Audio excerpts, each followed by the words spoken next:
Good morning friends. मैं हूँ doctor Ajinkya. मैं एक एनास्थेटिस्ट हूँ और मैं हॉस्पिटल रिलेटेड कुछ प्रॉब्लम्स पेशेंट्स को जो फेस होती है उसके रिगार्डिंग्स में कुछ वीडियोस अभी रिसेंटली बनाना चालू किया है।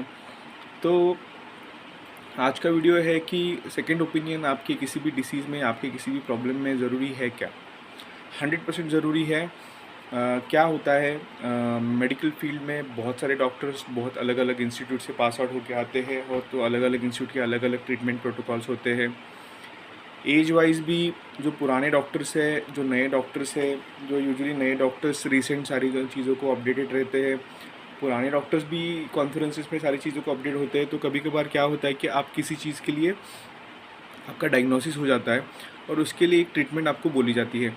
तो यूजुअली क्या होता है कि रिसेंट अपडेट्स में कुछ ऐसे नए रिसर्च पेपर्स या कुछ ऐसी चीज़ें आई होती है जो वो पुराने कन्वेंशनल ट्रीटमेंट को खारिज करके अच्छे रिजल्ट दे सकती है। तो एग्जांपल मैं देना चाहूँगा, जैसे मेडिकल रीनल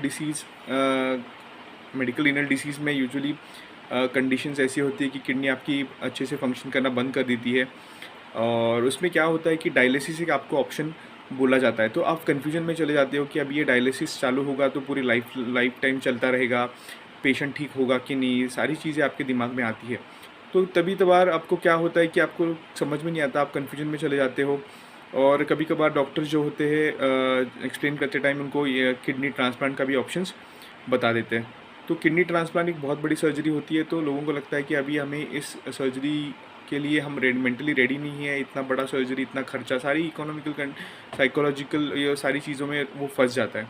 तो यूजुअली क्या होता है कि कभी कभार कुछ कुछ पेशेंट्स डायलिसिस में भी अगर अच्छे से उनके जो body serum create level, electrolytes और बाकी सारी चीज़ें अच्छे से बैलेंस की जाए तो पेशेंट डायलिसिस भी बहुत सालों तक अच्छे से एक गुड क्वालिटी लाइफ जी सकता है।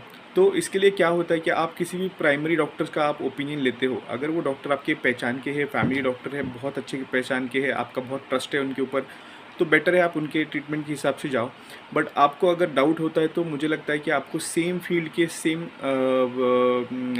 डिसीज़ रिलेटेड डॉक्टर का एक सेकेंड ओपिनियन लेना बहुत ज़रूरी होता है, क्योंकि सेकेंड ओपिनियन में भी बहुत सारी चीज़ें ट्रीटमेंट में या मैनेजमेंट में चेंज हो सकती है। दो ओपिनियन के बाद अगर आपको वही same line of management, same treatment of management बताई जाती है तो आपको एक्सेप्टेंस लाना पड़ेगा कि हमें इस ट्रीटमेंट के थ्रू जाना है। मैं ये नहीं बोलना चाहूँगा कि कभी कभार ऐसे होता है कि चॉइस ऑफ डॉक्टर्स कैसे है, डॉक्टर्स में डिग्री होती है BHMS, BAMS, MBBS और